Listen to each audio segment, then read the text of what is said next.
അപ്പോൾ ഇന്നത്തെ നക്ഷത്രം അശ്വതി നക്ഷത്രമാണ്. അശ്വതി നക്ഷത്രക്കാരെ സംബന്ധിച്ചിടത്തോളം കാലഘട്ടത്തിൽ വിഭിന്ന സ്വഭാവങ്ങളാണ് ഇപ്രാവശ്യം ഉള്ളത്. കാരണം രണ്ട് സ്വഭാവങ്ങൾ പ്രകടിപ്പിക്കുന്ന ഒരു കാലഘട്ടമാണ്. അശ്വതി നക്ഷത്രക്കാർ ശ്രദ്ധിക്കേണ്ട ഒരു സമയം ജലാശയത്തിൽ ഇറങ്ങാതിരിക്കുക. നമസ്കാരം. വളരെ ദുഃഖകരമായ ഒരു വാർത്ത കേട്ടു. നിരന്തരം കേൾക്കുന്നതാണെങ്കിൽ കൂടി മനുഷ്യ മനസ്സിനെ അഗാധമായി സ്പർശിക്കുന്ന, നമ്മൾ കേട്ടാൽ കുറേ നേരം ഇരുന്നു പോകുന്ന വാർത്ത. ഒരു മകൻ ലഹരിക്ക് അടിമയായി അമ്മയെ ഭീകരമായി കഴുത്തറുത്ത് കൊല്ലുന്നു. എന്നിട്ട് അച്ഛനെ കാത്തിരിക്കുന്നു. എന്നിട്ട് കുറ്റബോധമില്ലാതെ സുഹൃത്തിനെ വിളിച്ച് പറയുന്നു എന്നെ പോലീസ് സ്റ്റേഷനിൽ ഹാജരാക്കാൻ. ഒന്ന് ആലോചിച്ച് നോക്കൂ, കേരളത്തിലാണ് ഇങ്ങനെ ഒരു സംഭവം. മക്കൾ ലഹരി പദാർത്ഥം ഉപയോഗിക്കുന്നത് അറിയാതെ പോകുന്ന ഒരുപാട് മാതാപിതാക്കളെ എനിക്കറിയാം. എന്നെ ഒരുപാട് മാതാപിതാക്കൾ വിളിച്ചിട്ട് പറയും, സ്വാമി, എൻ്റെ മകൻ മുറിയിൽ നിന്ന് വെളിയിറങ്ങുന്നില്ല, അവൻ പണ്ടത്തെ പോലെ ഊർജ്ജസ്വല ില്ല, അവൻ മുറിക്കുള്ളിൽ തന്നെയാണ് ഇരിക്കുന്നത്. ഞാൻ ചോദിച്ചു, ലഹരി പദാർത്ഥം വല്ല ഉപയോഗിക്കുമോ? അവൻ്റെ ഭക്ഷണ രീതി എങ്ങനെയാണ്? അവൻ സുഹൃത്തുക്കളുമായിട്ട് വല്ല ബന്ധമുണ്ടോ? അയ്യോ, അങ്ങനെയുള്ള ഒന്നുമില്ല സ്വാമി. പക്ഷെ അവൻ മുറിയിൽ 24 മണിക്കൂർ അവൻ മുറിയിൽ തന്നെയാണ്. അവൻ മേലത്തെ മുറിയിൽ തന്നെ ഇരിക്കും, താഴോട്ടിറങ്ങുന്നില്ല, ഭക്ഷണം കഴിക്കുന്നില്ല, വെള്ളം കുടിക്കുന്നില്ല. ഇത് തിരിച്ചറിയാൻ പറ്റാതെ പോയ മാതാപിതാക്കൾക്ക് ഏത് നിമിഷവും തൻ്റെ വീട്ടിൽ തന്നെ ഒരു കൊലയാളി ഉണ്ടെന്നുള്ളത് തിരിച്ചറിയണം എന്നുള്ളതാണ് എനിക്ക് പറയാനുള്ളത്. ഒന്ന് ആലോചിച്ച് നോക്കൂ. ലഹരി ഉപയോഗിച്ച് നല്ലവണ്ണം പഠിച്ചുകൊണ്ടിരുന്നൊരു മകൻ, അവൻ ലഹരി ഉപയോഗിച്ച് അവസാനം ലഹരിക്ക് അടിമയായി. ലഹരി ഉപയോഗിക്കാൻ പണം കൊടുക്കാത്തത് കൊണ്ട് അവൻ്റെ അച്ഛൻ വീട്ടിലില്ലാത്ത സമയത്ത് മൂർച്ചയേറിയ കത്തി കൊണ്ട് അമ്മയുടെ കഴുത്തറുത്ത് കൊല്ലുന്നു. എന്നിട്ട് ആ ചോരപ്പാടുകളുമായിട്ട് അവൻ സുഹൃത്തിനെ വിളിച്ചു വരുത്തുന്നു, ഞാൻ എൻ്റെ അമ്മയെ കൊന്ന് അകത്തിട്ടിട്ടുണ്ട്, അവനെനിക്ക് പണം തന്നില്ല, എന്നെ നീ പോലീസ് സ്റ്റേഷനിൽ ഹാജരാക്കാൻ. യാതൊരു കുറ്റബോധവും ഇല്ലാതെ അയാൾ പോലീസ് സ്റ്റേഷനിൽ ഹാജരാകുന്നു. ഇത് കേരളത്തിലെ ചെറുപ്പക്കാരുള്ള പെൺകുട്ടികളെ പോലും ഞാൻ പറയാണ്, ലഹരി ഉപയോഗിക്കുന്ന ഒരുപാട് പെൺകുട്ടികളെ കുറിച്ചിട്ടുള്ള മാതാപിതാക്കളുടെ ദുഃഖം, മാതാപിതാക്കളുടെ വ്യാകുലത അറിയുന്ന ഒരാളെന്നുള്ള നിലയിൽ നമ്മൾ പറയുന്നതാണ്. ഇത് വിധിയെ മാറ്റാൻ പറ്റില്ല. മക്കളെ മാത്രം താലോലിച്ച് വളർത്തുന്ന, എനിക്കറിയാവുന്ന ഒരു അമ്മ മകൻ ലഹരി കച്ചവടം ചെയ്യുകയാണെന്നറിഞ്ഞിട്ടും അവനെ ചേർത്ത് പിടിച്ച് ജീവിക്കുന്നു. ആ ലഹരി വിറ്റുകൊണ്ടുവരുന്ന പണത്തിൻ്റെ വിഹിതം അവരുടെ ജീവിതത്തിന് വേണ്ടി ഉപയോഗിക്കുന്നു. എത്ര കുട്ടികളെയാണ് നശിപ്പിച്ച് കളയുന്നത്. ഞാൻ ആ സ്ത്രീയോട് ചോദിച്ചു, നിങ്ങൾക്ക് ലജ്ജയില്ലേ? അപ്പോൾ പറയുന്നു, സ്വാമി, അവൻ വേറെ മാർഗമില്ല ജീവിക്കാൻ. അവന് ലഹരി വിൽക്കുന്ന മകൻ, ലഹരി അവൻ പെൺകുട്ടികളിലൂടെ ലഹരി വിൽക്കുന്നത് ഉണ്ടെന്നാണ് എനിക്ക് അറിയാൻ കഴിഞ്ഞത്. അപ്പോൾ ഇങ്ങനെയുള്ള മാതാപിതാക്കളുണ്ട്. ഈ മാതാപിതാക്കൾ മനസ്സിലാക്കേണ്ട ഒരു വലിയ സത്യം, ഏത് നിമിഷമാണ് ഈ മകൻ ആ ഒരു കൊലക്കത്തി അവരുടെ നേരെ ഉപയോഗിക്കുന്നത്, എപ്പോഴാണ് അവരുടെ ഗർഭപാത്രം അവൻ പിളർത്തിയെടുക്കുന്നത് എന്നുള്ളൊരു യാഥാർത്ഥ്യം അവർ തിരിച്ചറിയാതെ പോകുന്നു എന്നുള്ള ഒരു ഓർമ്മപ്പെടുത്തലാണ് ഞാൻ ഈ പറയുന്നത്. ഈ അടുത്ത കാലത്തൊരു വളരെ കാലം പ്രണയിച്ച് വിവാഹം കഴിച്ച ദമ്പതിമാർ, വളരെ കാലം ദമ്പതിച്ച് വിവാഹം കഴിക്കുന്നു. എന്നിട്ട് വിവാഹം കഴിച്ച് 2 വർഷം കഴിഞ്ഞിട്ടും അവർക്ക് സന്താനങ്ങൾ ഉണ്ടാകാത്തത് കൊണ്ട് അവർ ഹൈന്ദവ വിശ്വാസികളല്ല, അവർ ഡോക്ടേഴ്സാണ്. നമ്മളൊന്ന് ആലോചിക്കണം. ശാസ്ത്രത്തിൻ്റെ പുരോഗതിയിലെ പ്രതിരൂപങ്ങളായി നിൽക്കുന്ന, ശാസ്ത്രത്തിൻ്റെ വളർച്ചയാണ് ലോകത്തിലെ ഏറ്റവും വലിയ വളർച്ച എന്ന് വിശ്വസിക്കുന്ന 2 പേർ നമ്മളെ വന്ന് കണ്ടിട്ട് സന്താനങ്ങൾ ജനിക്കാത്തതിൻ്റെ കാരണങ്ങളെക്കുറിച്ച് അന്വേഷിക്കുന്നു. ഞാൻ നോക്കുമ്പോൾ സർപ്പദോഷങ്ങളില്ല, സർപ്പദുരിതങ്ങളില്ല, ശാപങ്ങളില്ല. എന്താണ്? ഈ ഡോക്ടർ രഹസ്യമായി മറ്റാരും അറിയാതെ ഒരു ഇഞ്ചക്ഷൻ കുത്തിവെക്കുമായിരുന്നു. അദ്ദേഹത്തിൻ്റെ ഒരു സ്ത്രീയുമായിട്ടുള്ള ശാരീരികമായിട്ടുള്ള ബന്ധം നിലനിർത്താനായിട്ടുള്ള ആ അവസ്ഥ നഷ്ടപ്പെട്ടു പോയിരിക്കുന്നു. ഞാൻ അവരുടെ മുഖത്ത് നോക്കി, താങ്കൾക്ക് ഒരു പുരുഷനാണെന്ന് ഒരു സ്ത്രീയെ ബോധ്യപ്പെടുത്താനായിട്ടുള്ള കഴിവില്ലാതെ പോയിട്ടുള്ളൂ എന്ന് ചോദിച്ചപ്പോൾ അദ്ദേഹം, ആ ചെറുപ്പക്കാരൻ, കണ്ടാൽ നല്ല സിനിമാ നടന്മാർ തോൽപ്പിച്ചു പോകുന്ന സൗന്ദര്യമുള്ള ഒരു ചെറുപ്പക്കാരൻ, പക്ഷെ അദ്ദേഹത്തിൻ്റെ മുഖത്ത് സൂക്ഷിച്ചു നോക്കിയാൽ എങ്ങോ ലഹരി ഉണ്ടാക്കി തീർത്ത ഒരു ദുരന്തമാകും മുഖത്ത് കാണാം. ആ പെൺകുട്ടിയുടെ കണ്ണിൽ നിന്ന് കണ്ണുനീരിങ്ങനെ അടർന്ന് വീഴുന്ന കണ്ടപ്പോൾ ഈ ചെറുപ്പക്കാരൻ ആ പെൺകുട്ടിയുടെ കൈപ്പത്തിയിൽ ഇങ്ങനെ പിടിക്കുന്നത് കണ്ടു. അവിടെ എന്നോ ചെയ്തു പോയ ഒരു തെറ്റാണ്. അപ്പോൾ അതിന് ഞാൻ പറഞ്ഞു, ഇതിന് പരിഹാരമില്ല. നമ്മുടെ ശരീരം, ഈശ്വരൻ തന്ന ഊർജം, ഈശ്വരൻ തന്ന ശരീരം, ഈശ്വരൻ തന്ന ഊർജവും ശരീരവും അത് നിങ്ങൾ നിലനിർത്തിയില്ലെങ്കിൽ, നിലനിർത്തുമ്പോൾ നമ്മുടെ ആ സമയങ്ങളിൽ നമ്മളെ കാണിക്കുന്ന, യുവത്വം കാണിക്കുന്ന ചില ഭ്രാന്തമായ അവസ്ഥകൾ നമുക്ക് തിരിച്ചറിയാൻ പറ്റിയില്ലെങ്കിൽ നമുക്ക് ആ നഷ്ടപ്പെട്ടതൊന്നും തന്നെ ഒരിക്കലും തിരിച്ചു കിട്ടില്ല എന്നുള്ള ഒരു യാഥാർത്ഥ്യം നമ്മൾ മനസ്സിലാക്കണമെന്നാണ് എനിക്ക് ചെറുപ്പക്കാരോട്, യുവാക്കളോട് പറയാനുള്ളത്. വളരെ വളരെ വളരെ വളരെ ശോചനീയമായ ഒരു അവസ്ഥയിലേക്ക് നമ്മുടെ യുവാക്കൾ പോയി വിടുന്നു എന്നുള്ളൊരു യാഥാർത്ഥ്യവും നമ്മൾ തിരിച്ചറിയണം. ഞാൻ ഈ കഴിഞ്ഞ ദിവസം നക്ഷത്രങ്ങളെക്കുറിച്ച് പറഞ്ഞിരുന്നു. കാർത്തിക രോഹിണി നക്ഷത്രത്തെക്കുറിച്ചും തിരുവാതിര തിരുവോണത്തെക്കുറിച്ചും ഭരണി നക്ഷത്രത്തെക്കുറിച്ചും എന്നെ അത്ഭുതപ്പെടുത്തിക്കൊണ്ട് നിരവധി പേർ വിളിച്ചു. എനിക്ക് മനസ്സിലാക്കാൻ പറ്റാത്ത, ഞാനതിലെ പ്രേതസഞ്ചാരത്തെക്കുറിച്ചിട്ടുള്ള പിതൃക്കളുടെ ദോഷത്തെക്കുറിച്ചിട്ടുള്ള കാര്യങ്ങളൊക്കെ സംസാരിച്ചിരുന്നു. അതിൽ ഞാൻ പറഞ്ഞിട്ടുള്ളത് തിരുവാതിര തിരുവോണാണെന്ന് ഈ മൃത്യു ഭയമാണ്. മൃത്യു ഉണ്ടാകും എന്നുള്ളതല്ല, മൃത്യുവിനെ കുറിച്ചുള്ള ഭയമാണ്. സ്വാമി മൃത്യു സംഭവിക്കുമെന്ന് പറഞ്ഞു. ഞാൻ ഇന്ന നക്ഷത്രമാണ്, എൻ്റെ പിതാവ് ഇന്ന നക്ഷത്രമാണ്, എൻ്റെ മാതാവ് ഇന്ന നക്ഷത്രമാണ്, അല്ലെ മരണം സംഭവിക്കുമെന്നല്ല, മൃത്യുവിനെ കുറിച്ചിട്ടുള്ള ഭയം. നമ്മളൊരിക്കലും മരണത്തെക്കുറിച്ച് ഭയക്കേണ്ട ആവശ്യമില്ല. അത് കൃത്യമായിട്ട് തന്നെ ആ സമയത്ത് വന്നു ചേർന്നോളും. നമ്മളെത്ര വാതിൽ പൂട്ടിയിട്ടിരുന്നാലും, നമ്മളെത്ര മുറിക്കുള്ളിൽ അടച്ചിരുന്നാലും, നമ്മൾ എവിടെയാണ് സുരക്ഷിതമായിട്ടിരുന്നാലും നമുക്ക് ആ മരണത്തെ അതിജീവിക്കാൻ പറ്റില്ല. അത് ആ സമയമാണ്. ഞാൻ ഇതിനെക്കുറിച്ച് പറഞ്ഞതിന് ഇങ്ങനെ മൃത്യു സംഭവിക്കുമെന്നുള്ളതല്ല, മൃത്യുവിൻ്റെ ലക്ഷണങ്ങളുള്ള ചില നക്ഷത്രങ്ങളാണ്, മൃത്യുവിൻ്റെ പാതയിലൂടെ സഞ്ചരിക്കുന്ന ചില നക്ഷത്രങ്ങൾ. അത് കണ്ണേശി ഉപാസകർക്ക് വളരെ കൃത്യമായിട്ട് പറയാൻ പറ്റും. ഇപ്പം വിശാഖം നക്ഷത്രമാണ്. ഞാൻ വിശാഖം നക്ഷത്രത്തിൻ്റെ തുലാം രാശിയിലുള്ള ഒരാളാണ്. എന്നെ സംബന്ധിച്ചിടത്തോളം ഞാൻ ചില സമയങ്ങളിലൂടെ കടന്നു പോകുമ്പം ഞാൻ വണ്ടി ഓടിച്ചുകൊണ്ട് നിൽക്കുമ്പോൾ പെട്ടെന്ന് വണ്ടി നിർത്തും. അപ്പോൾ കല ടീച്ചർ ചോദിക്കും എന്താ വണ്ടി നിർത്തിയതെന്ന്. ഞാൻ കുറച്ച് നേരം വണ്ടി നിർത്തിയിട്ട് വണ്ടി ഒതുക്കിയിട്ട് ആ ഒരു സമയം കഴിഞ്ഞു പോയതിന് ശേഷം മാത്രമേ ആ ഒരു മൃത്യു സമയമുണ്ട്. നമ്മൾ രാവിലെ ഇതിൻ്റെ ഊർജ്ജം ഞാൻ പറഞ്ഞു തരാം. നമ്മൾ ചെയ്യാൻ പറ്റുന്ന ഒരു വലിയ കാര്യം, നിങ്ങൾ ഒരു ക്ഷേത്രങ്ങളിൽ പോയില്ലെങ്കിൽ പോലും രാവിലെ നമ്മൾ കുളിച്ചതിന് ശേഷം ഒരു 5 മിനിറ്റ് കിടക്കയിൽ ഇങ്ങനെ കിടക്കണം. നമ്മൾ കിടന്നിട്ട് 2 കൈകളും നിവർത്തി വെക്കുക. നമ്മുടെ ഈ പ്രപഞ്ചത്തിലെ ഊർജ്ജം നമ്മളിലേക്ക് ആവാഹിച്ചെടുത്തിട്ട് നമ്മുടെ സഹസ്രാര പത്മത്തിലൂടെ ഈ സൂര്യപ്രകാശം നമ്മുടെ ശരീരത്തിലൂടെ കടത്തിവിടുക. എവിടെയെങ്കിലും ബ്ലോക്ക് ഉണ്ടെങ്കിൽ ഇത് യോഗയിൽ വളരെ നന്നായിട്ട് പരിശീലിപ്പിക്കുന്നതാണ്. പക്ഷെ ഞാൻ കിടന്നുകൊണ്ടാണ് ചെയ്യാറുള്ളത്. റിലാക്സ് ചെയ്ത് ആ മനുഷ്യനെ, നമുക്ക് ചുറ്റും ഒന്നുമില്ല, നമ്മൾ ചുറ്റും പ്രപഞ്ചത്തിലുള്ള ഒന്നുമില്ല, പ്രകാശം മാത്രമേ ഉള്ളൂ. ആ മനസ്സിൻ്റെ അന്ധകാരത്തിലേക്ക്, ഈ ശരീരത്തിലെ ബ്ലോക്കുകളിലേക്ക് എന്തെങ്കിലുമൊക്കെ ഉണ്ടെങ്കിൽ ഇതെല്ലാം ഈ പ്രകാശത്തിൽ പോകുന്നത് സങ്കല്പിച്ചുകൊണ്ട് ഒരു 20 മിനിറ്റ് നിങ്ങൾ കിടന്നു നോക്കൂ. മറ്റൊന്നും മനസ്സിലുണ്ടാകരുത്. അപ്പോൾ ഇതുകൊണ്ട് ഞാൻ ഈ നക്ഷത്രങ്ങളെക്കുറിച്ച് പറയുമ്പോൾ നക്ഷത്രത്തിലെ അതിൻ്റെ എല്ലാ നക്ഷത്രങ്ങളും നല്ലതാണ്. എല്ലാ നക്ഷത്രങ്ങൾക്ക് തന്നെ ഗ്രഹപ്പിഴകളുണ്ട്. ആ ഗ്രഹങ്ങൾ പിഴയ്ക്കുന്ന കാലമുണ്ട്. അത് മനുഷ്യനിലുണ്ടാക്കുന്ന സ്വാധീനം വളരെ വലുതാണ്. ഞാൻ കഴിഞ്ഞ ദിവസം ഒരു ചാനലിൽ പങ്കെടുത്തിരുന്നു. ആ ചാനലിൽ പങ്കെടുത്തപ്പോൾ അതിൽ കുറേ ഡോക്ടേഴ്സ് വന്നിരുന്നിട്ട് ഇതെല്ലാം തട്ടിപ്പുകാരാണ്, ഞങ്ങളൊക്കെ തട്ടിപ്പുകാരാണെന്നാണ് പറയുന്നത്. ഈ ജ്യോതിഷം സംസാരിക്കുന്നവരും പിന്നെ ഈ തന്ത്രമാന്ത്രങ്ങളിൽ നിൽക്കുന്നവരെല്ലാം തട്ടിച്ച് ജീവിക്കുന്നവരാണ്.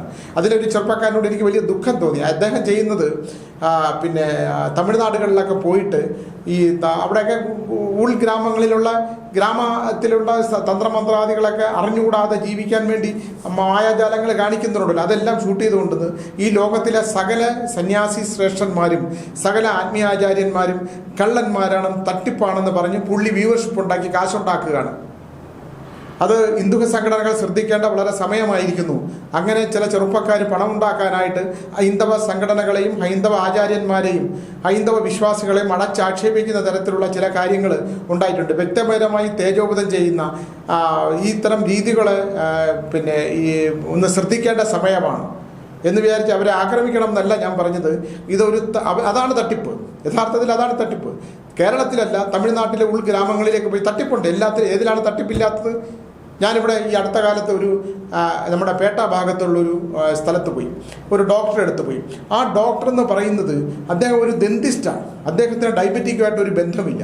അദ്ദേഹം ഒരു ഡയബറ്റിക്കിൻ്റെ ഒരു മെഡിസിൻ ഇറങ്ങി. ആ മെഡിസിന് ഒരു മാസത്തേക്കുള്ള മെഡിസിന് 12,000 രൂപയാണ്. അദ്ദേഹം ഒരു ഇഞ്ചക്ഷൻ മേടിക്കണ 12,000 രൂപയാണ്. ഒരു ഇഞ്ചക്ഷൻ കൊടുത്തിട്ട് ആ ഒരു ഇഞ്ചക്ഷൻ തന്നെ എല്ലാവർക്കും കൊടുക്കും. എനിക്കറിവുള്ള 4 പേരെ 5 പേരെ ഞാനത് നിർത്തിച്ചു. അദ്ദേഹത്തിന് ഡയബറ്റിക്കുമായിട്ട് ബന്ധപ്പെട്ടുള്ള ചികിത്സയില്ല, അദ്ദേഹത്തിന് അത് ചികിത്സിക്കാൻ പാടില്ല. അപ്പോൾ തിരുവനന്തപുരം നഗരത്തിൻ്റെ ഹൃദയഭാഗത്ത് ഇത്രയും വലിയ തട്ടിപ്പ് നടത്തുന്നത് എങ്ങനെയാണ്? അത് ഇഞ്ചക്ഷൻ എടുത്താൽ ഡയബറ്റിക് പെട്ടെന്ന് കുറയും, ഭാരം കുറയും, ഡയബറ്റിക് കുറയും. ഒരു അമേരിക്കൻ മെഡിസിനാണ് അത്. ഒരു മാസത്തെ ഇഞ്ചക്ഷന് 10-12,000 രൂപയേ ഉള്ളൂ. അദ്ദേഹം ഒരു നേരത്തേക്ക് 12,000 രൂപ മേടിക്കും. ഞാൻ ഡയബറ്റിക് പേഷ്യൻ്റാണ്. ഞാൻ അവിടെ പോയിരുന്നു അദ്ദേഹത്തിൻ്റെ അടുത്ത്. പക്ഷെ ഞാൻ അതിനു മുമ്പ് തന്നെ നല്ലൊരു ഡോക്ടറെ അടുത്ത് പോയി കണ്ട്, മുരളി രാധാകൃഷ്ണൻ എന്ന് പറഞ്ഞിട്ട്, വിഷ്ണു രാധാകൃഷ്ണൻ എന്നൊരു ഡോക്ടറെ കണ്ടിട്ട് ഞാൻ ആ മെഡിസിൻ എടുത്തുകൊണ്ടിരിക്കുന്ന ആളാണ്. എനിക്കൊപ്പമുള്ള രണ്ടുപേർ ഇദ്ദേഹത്തിൻ്റെ അടുത്ത് ആ പേട്ട ഭാഗത്തുള്ളതാണ്. ഞാൻ ഇവിടെ വഴിയും ഇതും വ്യക്തമായിട്ട് പറയുന്നില്ല. അദ്ദേഹത്തിന് ഡയബറ്റിക് ചികിത്സിക്കാനായിട്ടുള്ള യാതൊരു സർട്ടിഫിക്കറ്റും ഇല്ല. അദ്ദേഹം ഒരു ഡെന്ത ഡോക്ടറാണോ എന്ന് പോലും സംശയമാണ്. ഡെന്തിസ്റ്റാണ്. അദ്ദേഹം ട്രീറ്റ് ചെയ്യുന്ന ഇതാണ്. അപ്പോൾ ഈ മെഡിസിൻ, ഒരു മാസം എടുക്കേണ്ട മെഡിസിൻ ഒരു പ്രാവശ്യത്തേക്ക് എടുത്ത് ഡയബറ്റിക് കൺട്രോൾ ആവും ഇല്ലേ? ആ ഒരു ഇഞ്ചക്ഷനാണ് എടുക്കുന്നത്. അവിടെ ഇരുന്ന നേഴ്സിൻ്റെ അടുത്ത് എന്തോ കാര്യം ചോദിച്ചപ്പോൾ എനിക്കറിഞ്ഞൂടാ, ഡോക്ടറെ അടുത്ത് ചോദിക്കണമെന്നാണ് പറയുന്നത്. അപ്പോൾ അത് തട്ടിപ്പല്ലേ? അതിനെതിരെ പ്രതികരിക്കാൻ ആരുമില്ല. കാരണം ഒരു ഒരു ഒരു വഴിക്കാത്താണ്. അപ്പോൾ മാലി എന്നൊക്കെയുള്ള ആൾക്കാർ വന്നിട്ട് അത് തട്ടിപ്പും വെട്ടിപ്പുമാണ്. ഇതൊന്നും കണ്ടുപിടിക്കാനോ ഇതിനെതിരെ പരാതിപ്പെടാനൊന്നും ആരുമില്ല. അപ്പോൾ ഇത്തരം കാര്യങ്ങളൊക്കെ ഈ സമൂഹത്തിൽ ചുറ്റും ഒരുപാട് നടപ്പുണ്ട്. ഹൈന്ദവ സംസ്കാരത്തിനെ മ്ലേച്ഛമായി ആക്ഷേപിക്കുന്ന തരത്തിലുള്ള ഇത്തരം രീതികൾ വളരെ വലുതാണ്. എല്ലായിടത്തും ഉണ്ട്. എല്ലാ ജാതി മത വിഭാഗങ്ങളിലും ഇത്തരം ഉപജീവന മാർഗമായി അതിനെ ഉപയോഗിക്കുന്ന, ഇത്തരം ആചാരങ്ങൾ ഉപയോഗിക്കുന്ന നിരവധി പേരുണ്ട്. പൂജതന്ത്രാദികൾ ഹൈന്ദവതയിൽ ഇത് കൂടുതലുണ്ട്. തന്ത്രമന്ത്രവാദികൾ ഹൈന്ദവതയിൽ കൂടുതലുണ്ട്. അത് തട്ടിച്ച് ജീവിക്കുന്നവരുണ്ട്, ഇല്ലാന്ന് ഞാൻ പറയുന്നില്ല. ജ്യോതിഷത്തിലുണ്ട് തന്ത്രമന്ത്രവാദികൾ, എല്ലാ മതവിഭാഗങ്ങളിലും ഉണ്ട്, എല്ലായിടത്തും ഉണ്ട്. പക്ഷെ അത് ഒരു ഒരെണ്ണത്തിനെ മാത്രം ഫോക്കസ് ചെയ്തിട്ട് അടച്ചാക്ഷേപിക്കുന്ന തരത്തിലുള്ള ഇത്തരം രീതികൾക്കെതിരെ ഞാൻ പ്രതികരിച്ചു എന്നുള്ളതേ ഉള്ളൂ. അപ്പോൾ ഇന്നത്തെ നക്ഷത്രം അശ്വതി നക്ഷത്രമാണ്. അശ്വതി നക്ഷത്രക്കാരെ സംബന്ധിച്ചിടത്തോളം കാലഘട്ടത്തിൽ വിഭിന്ന സ്വഭാവങ്ങളാണ് ഇപ്രാവശ്യം ഉള്ളത്. കാരണം 2 സ്വഭാവങ്ങൾ പ്രകടിപ്പിക്കുന്ന ഒരു കാലഘട്ടമാണ് അശ്വതി നക്ഷത്രത്തിനെ സംബന്ധിച്ചിടത്തോളം.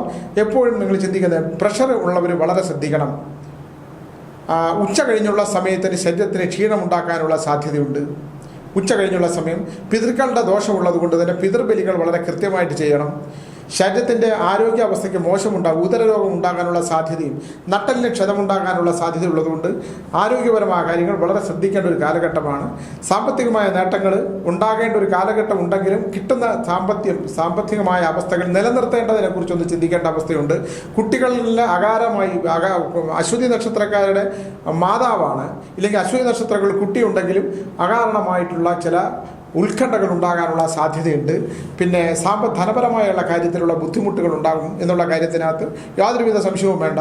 വരുന്ന 6 മാസം 90 ദിവസത്തേക്കുള്ള ഫലമേ എനിക്ക് പറയാൻ പറ്റുള്ളൂ. എന്നാൽ പോലും അത് വളരെ കൃത്യമായിട്ട് ഏതെങ്കിലും ജ്യോതിഷ പണ്ഡിതനെ കണ്ടിട്ട് അശ്വതി നക്ഷത്രത്തിൽ ഈ വരാൻ പോകുന്ന ഒരു 6 മാസത്തേക്കുള്ള വല്ല പരിഹാരക്രിയകൾ ഉണ്ടോ എന്നുള്ളത് വെച്ച് നോക്കണം. ഈ ബ്ലഡ് സർക്കുലേഷൻ, ബ്ലഡ് പെട്ടെന്ന് കോപം ഉണ്ടാകുന്നൊരവസ്ഥ ഉണ്ടാകാനുള്ള സാധ്യതയുണ്ട്. ദാമ്പത്യത്തിൽ പൊരുത്തക്കേടുകളുടെ ഒരു കാലഘട്ടമാണ്. അശ്വതി നക്ഷത്രത്തിലുള്ള പുരുഷന്മാരാണെന്നുണ്ടെങ്കിൽ അവർക്ക് കോപാകുലനാവും. ഭാര്യ അടുത്തൊരു ഇച്ചിരി മാറി നിന്ന് സംസാരിക്കുന്നതാണ് നല്ലത്. പെട്ടെന്ന് പ്രതികരിക്കുന്ന ഒരു സ്വഭാവം ഉണ്ടാകും. ഭക്ഷണം കഴിച്ചുകൊണ്ടിരിക്കുമ്പോൾ ആഹാരം കഴിക്കാൻ പിന്നെ ഒന്നും പറയാതിരിക്കുന്നതാണ് നല്ലത്. അദ്ദേഹം പാത്രം എടുത്ത് എറിഞ്ഞിരിക്കും. പെട്ടെന്ന് കോപാകുലനാകുന്ന ഒരു അവസ്ഥയുണ്ട് സമയമനുസരിച്ച്. പിന്നെ ധനപരമായ കാര്യത്തിനകത്ത് വളരെ ശ്രദ്ധിക്കേണ്ട ആവശ്യമാണ്. കടം കൊടുത്താലും കിട്ടൂല, പിന്നെ ഇങ്ങോട്ട് വാങ്ങിച്ചു തൊട്ട് കൊടുക്കാനും പറ്റില്ല. വാഹനങ്ങൾക്ക് പണം അടച്ചിട്ടുണ്ടെങ്കിൽ, പണം അടച്ചുകൊണ്ടിരിക്കുകയാണെങ്കിൽ അത് നിശ്ചലമായി പോകുന്നൊരവസ്ഥയുണ്ട്. അല്ല, സാമ്പത്തികമായ കാര്യത്തിൽ വളരെ ശ്രദ്ധിക്കേണ്ട അവസ്ഥയാണ്. സൗഹൃദങ്ങൾ വന്നു ചേരുമ്പോൾ സൗഹൃദങ്ങളെക്കുറിച്ച് ചിന്തിക്കേണ്ട കാലഘട്ടം. സൗഹൃദങ്ങൾ ഉത്തമമാണോ എന്ന് നമ്മൾ ചിന്തിക്കണം. പിതൃക്കളുള്ള ദോഷങ്ങളുണ്ടെങ്കിൽ അത് തീർത്തേക്കണം. പിന്നെ ഏതെങ്കിലും നേർച്ചകൾ പറഞ്ഞിട്ടുണ്ടെങ്കിൽ, നമ്മൾ ഗുരുവായൂർ പോലുള്ള ഏതെങ്കിലും വിശ്വാസമുള്ള ക്ഷേത്രങ്ങളിൽ നമ്മൾ നേർച്ചകൾ വല്ലതും ചെയ്യാമെന്ന് പറഞ്ഞിട്ടുണ്ടെങ്കിൽ, അല്ലെങ്കിൽ ശബരിമല പോകാമെന്ന് പറഞ്ഞിട്ടുണ്ടെങ്കിൽ, മാല എപ്പോഴെങ്കിലും ഇട്ടിട്ട് ഊരിയിട്ടുണ്ടെങ്കിൽ, ഇതെല്ലാം നമ്മളൊന്ന് പരിഗണിക്കുന്നതും അത് ചെയ്യാൻ കഴിയുമെങ്കിൽ അതൊക്കെ കഴിയുന്നതും നേർച്ചകൾ പറയാതിരിക്കുക. അശ്വതി നക്ഷത്രക്കാരുടെ കാലം നമ്മൾ നോക്കുമ്പോൾ ചിലപ്പോൾ ഉത്തമമായിട്ടൊക്കെ കാണും. എന്നാലും ശനീശ്വര ക്ഷേത്രങ്ങളിൽ പോവുക, കാക്കയ്ക്ക് എള്ളും ചോറും കൊടുക്കുക. ഇത്തരം കാര്യങ്ങൾ വളരെ നല്ലതായിരിക്കും. പിന്നെ പ്രധാനമായിട്ടൊരു കാര്യം ചെയ്യേണ്ടത്, കാക്കയ്ക്ക് എള്ളും ചോറും കൊടുക്കുമ്പോൾ നമ്മൾ പച്ചരി എള്ളിലോട്ട് ഇട്ട് വേവിച്ചിട്ട് അത് 3 ചെറിയ ഉരുളയായിട്ട് ഒരു ചിരട്ടയുടെ തെക്ക് ഭാഗത്ത് വെക്കാൻ മതി. ചിലപ്പോൾ കാക്ക എടുക്കാനായിട്ടുള്ളൊരു ബുദ്ധിമുട്ടുണ്ട്. പിതൃക്കൾ ഇടഞ്ഞാണ് കാണുന്നത് അശ്വതി നക്ഷത്രക്കാരുടെ. അത് നമ്മളെ എന്നെ ഇപ്പോൾ കഴിഞ്ഞ ദിവസം ഒരുപാട് പേര് വിളിച്ചു. ഞാൻ ഈ കാർത്തിക രോഹിണി, തിരുവാതിര, തിരുവോണം, ഭരണി നക്ഷത്രക്കാരുടെ ഫലം പറഞ്ഞപ്പോൾ അതിൽ ഭരണി നക്ഷത്രത്തിൽ പറഞ്ഞ 2 പേരെന്നെ വിളിച്ചിട്ട് ആ ഫലത്തെക്കുറിച്ച് വളരെ കൃത്യമായിട്ട് പറഞ്ഞു. അതിൽ തിരുവാതിര നക്ഷത്രത്തിൽ വിളിച്ചത് ഞാൻ പ്രേതസഞ്ചാരത്തെക്കുറിച്ച് പറഞ്ഞപ്പോൾ എനിക്ക് അറിയാവുന്ന എൻ്റെ ഒരു ബന്ധു തന്നെയാണ്. അദ്ദേഹം പ്രേത സാന്നിധ്യം അനുഭവിച്ചതായിട്ടും മൃത്യുവിൻ്റെ ചില ലക്ഷണങ്ങൾ കണ്ടതായിട്ടും ആ പറഞ്ഞ കാര്യങ്ങൾ സംഭവിച്ചതായിട്ടും പറഞ്ഞു. അപ്പം ഇത്തരം കാര്യങ്ങൾ കണ്ണേക്ഷി ഉപാസനയോടെ പറയുന്ന കാര്യങ്ങളായതുകൊണ്ട് ഇത് തെറ്റാറൊന്നുമില്ല. എന്നാലും ഇതൊരു ശ്രദ്ധയ്ക്ക് വേണ്ടി പറഞ്ഞതാണ്. ഇതിന് പരിഹാരങ്ങൾ നിങ്ങൾ തന്നെ കണ്ടെത്തണം. ഞാൻ പൂജ പരിഹാരങ്ങളൊന്നും അങ്ങനെ ഉത്തമത്തിൽ എടുക്കുന്ന ആളല്ല. എല്ലാ പൂജകളും പരിഹരിക്കപ്പെടണം എന്നില്ല. പ്രത്യേകിച്ച് അത്തരം തന്ത്രപരമായ താന്ത്രിക കർമ്മങ്ങൾ ഉത്തമമായി ചെയ്യാൻ അറിയാവുന്ന ആൾക്കാർ വളരെ കുറവാണ്. കാരണം തന്ത്രങ്ങൾ പഠിച്ചവരൊക്കെ തന്നെ അപ്പം തന്നെ പൂജാവിധികൾ പഠിപ്പിക്കുന്ന പാഠശാലകളുള്ളതുകൊണ്ട് അവിടെ പോയിട്ട് തന്ത്രവിദ്യാപീഠങ്ങളൊക്കെ ഉള്ളതുകൊണ്ട് പൂജ പഠിച്ചിറങ്ങിയിട്ട് പിന്നെ പൂജകൾ അങ്ങോട്ട് തുടങ്ങുവാണ്. ഉപാസന ബലം കൊണ്ടും ഉപാസന ശക്തി കൊണ്ടും കഠിനമായ ഉപാസന കൊണ്ടും പാരമ്പര്യം കൊണ്ടും ചെയ്യുന്നവർക്ക് പോലും ഫലമില്ല കലിയുഗത്തിൽ. അത് കണ്ടെത്താനായിട്ടുള്ള ഇന്നതാണെന്ന് കണ്ടെത്താൻ, ഇന്നതാണ് രോഗം, ഈ രോഗം ഇന്നതാണ്. അതിന് ഞാൻ ഒരു കാര്യം പറഞ്ഞുതരാം. എന്നെ കഴിഞ്ഞ 2-3 പ്രാവശ്യമായിട്ട് ഇന്ന് രാവിലെ എന്നെ ഒരാൾ വിളിച്ചു. അദ്ദേഹം മലയങ്കീഴുള്ള ഒരാളാണ്. അദ്ദേഹം വിദേശത്തായിരുന്നു. എന്നെ വന്ന് കണ്ടപ്പോൾ ഞാൻ പറഞ്ഞു, എന്നെ ഒന്ന് 14-ാം തീയതി കഴിഞ്ഞിട്ട് വിളിക്കൂ, 14-ാം തീയതി കഴിഞ്ഞിട്ട് വിളിക്കൂ, ഞാനൊന്ന് നോക്കട്ടെ. അപ്പോൾ ഞാൻ അദ്ദേഹത്തിൻ്റെ ഫലങ്ങളൊക്കെ പറഞ്ഞിട്ട് ഞാൻ പറഞ്ഞു, ആ ഭൂമിക്ക് ഒരു ബന്ധനം കിടപ്പുണ്ട്, ഭൂമിക്കുള്ള ബന്ധനം എന്താണ് എന്ന്. അപ്പോൾ പുള്ളിക്ക് അങ്ങനെ ഭൂമി ഞാൻ മേടിച്ചതിന് ശേഷം എനിക്ക് നല്ലതാണ്. ഞാൻ ഇപ്പോഴത്തെ അവസ്ഥ എന്താണ്?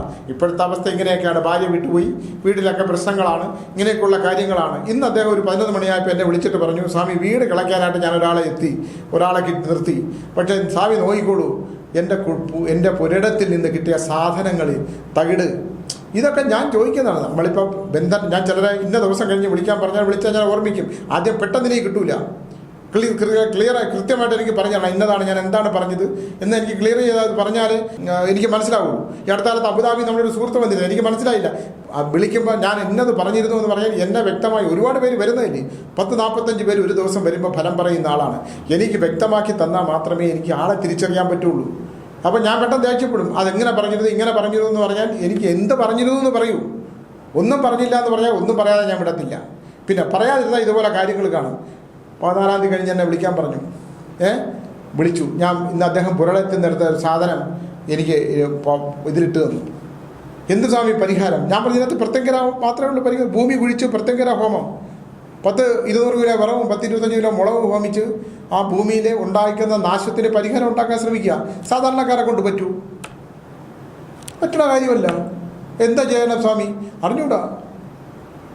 ഇത് ചെയ്താൽ തന്നെ പരിഹാരം ഉണ്ടോ എന്ന് നമുക്കറിയാൻ വയ്യ. ഞാനിത് തുറന്ന് പറയുന്നതാണ്.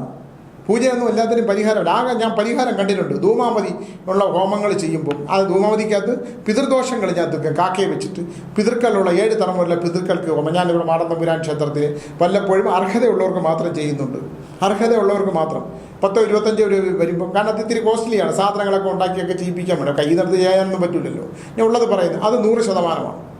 അത് ഞാൻ നോക്കാറുണ്ട്. ഇവർക്ക് ഇത് ചെയ്താൽ പിതൃദോഷങ്ങൾ മാറുമോ, അത് ഞാൻ ചെയ്തു കൊടുക്കാറുണ്ട്. ഇത് മാറ്റവും ചെയ്തിട്ടുണ്ട്, മാറ്റങ്ങളും ഉണ്ടായിട്ടുണ്ട്. അത് മാത്രമേ ഞങ്ങൾക്ക് ഉറപ്പിച്ച് പറയാൻ പറ്റൂ. മറ്റൊന്നും ഇപ്പം ശത്രു സംഹാരം ചെയ്താൽ ശത്രു നശിക്കുന്നത് ചെയ്യുമോ? പറ്റൂല. ശത്രുവിനെ നശിക്കാൻ ശത്രുതാ സംഹാരം ചെയ്യാം, അതേ പറ്റുള്ളൂ. അങ്ങനെയുള്ള ഒരുപാട് കാര്യങ്ങളുണ്ട്. പശു നക്ഷത്രത്തെക്കുറിച്ച് ഞാൻ പറഞ്ഞു.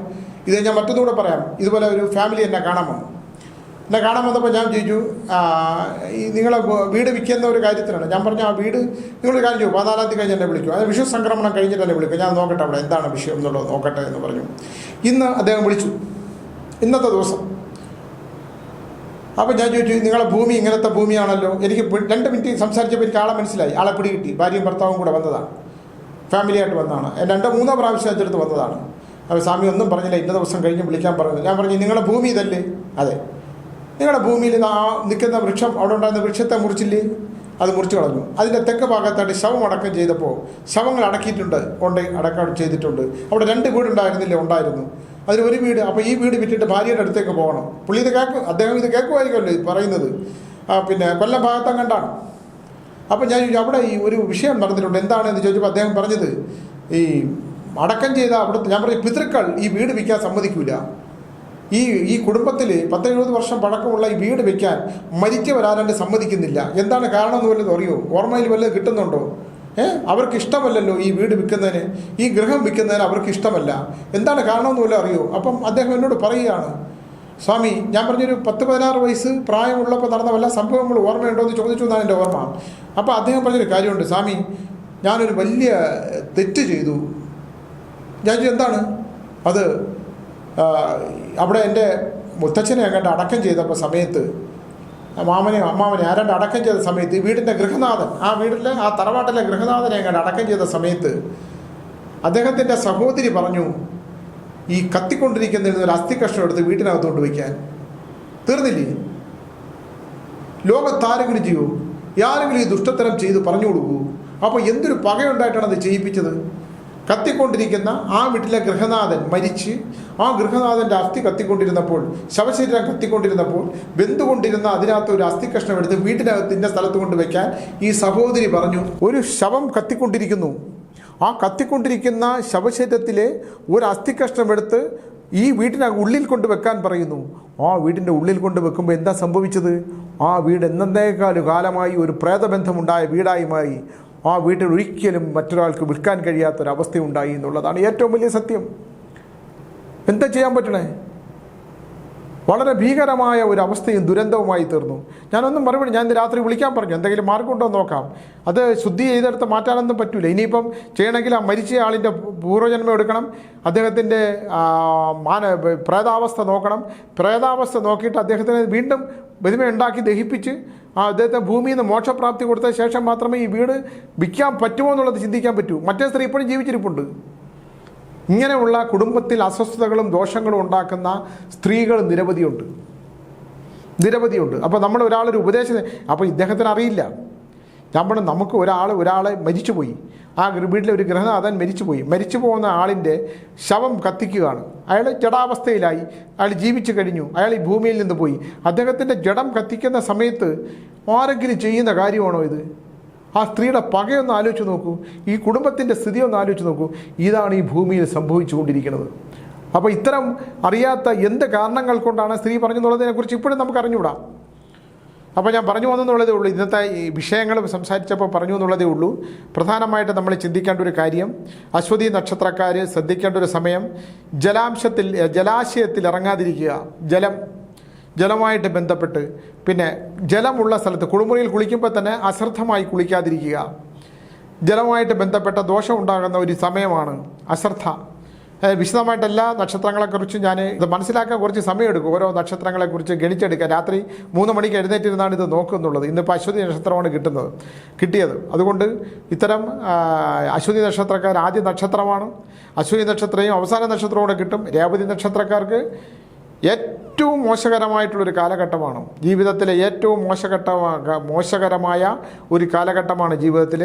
നമ്മൾ അപ്രതീക്ഷിതമായി വന്നു കണ്ടുന്ന മാനസിക സംഘർഷങ്ങൾ, ദുഃഖങ്ങൾ, സ്വസ്ഥതയില്ലായ്മ, ഇത് എത്ര നല്ല രാജയോഗം ഉണ്ടെന്ന് പറഞ്ഞാലും ഇത്തരം കാര്യങ്ങൾക്കുണ്ടാകാൻ പോകുന്ന ദുരിതങ്ങൾ, വാക്കിനോടുള്ള വ്യവസ്ഥ, ഗൃഹത്തിലെ ദോഷങ്ങൾ, ഗൃഹദുരിതങ്ങളൊക്കെ രേവതിനക്ഷത്രത്തെക്കുറിച്ച് വിശദമായിട്ട് പറയാനുണ്ട്. ഞാനതുകൊണ്ട് ഇപ്പോൾ അതിനെക്കുറിച്ച് കൂടുതലോട്ട് കിടക്കുന്നില്ല.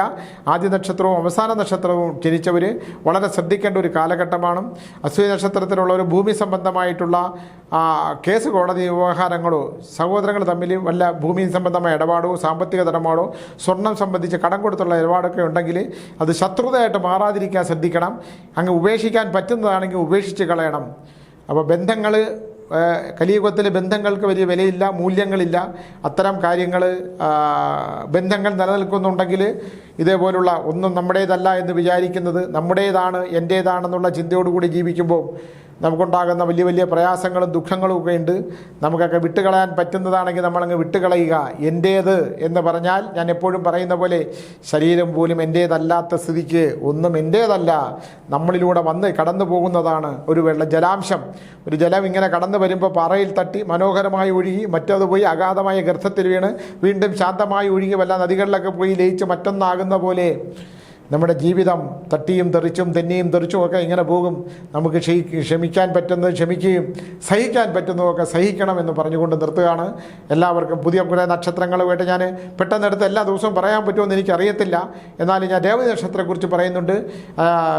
ഈ പറഞ്ഞ രോഹിണി നക്ഷത്രത്തെക്കുറിച്ചും കാർത്തിക നക്ഷത്രത്തെക്കുറിച്ചും പുണർന്ന നക്ഷത്രത്തെക്കുറിച്ചും ഒക്കെ ഞാൻ ഭരണി നക്ഷത്രത്തെക്കുറിച്ച് ഒന്നുകൂടെ ഗഹനമായി ചിന്തിക്കേണ്ട ചില കാര്യങ്ങൾ കിട്ടിയിട്ടുണ്ട്. ഞാൻ എല്ലാ നക്ഷത്രങ്ങളെക്കുറിച്ചും എൻ്റെ കാതിൽ പറയുന്നത് മാത്രമേ പറയാൻ പറ്റുള്ളൂ. അതുകൊണ്ട് വളരെ ശ്രദ്ധിക്കണം. ജീവിതം ഒന്നേ ഉള്ളൂ, അത് ഏറ്റവും ശാന്തവും സുന്ദരവുമായിരിക്കട്ടെ എന്ന് പറഞ്ഞുകൊണ്ട് നിർത്തുന്നു. നമസ്കാരം.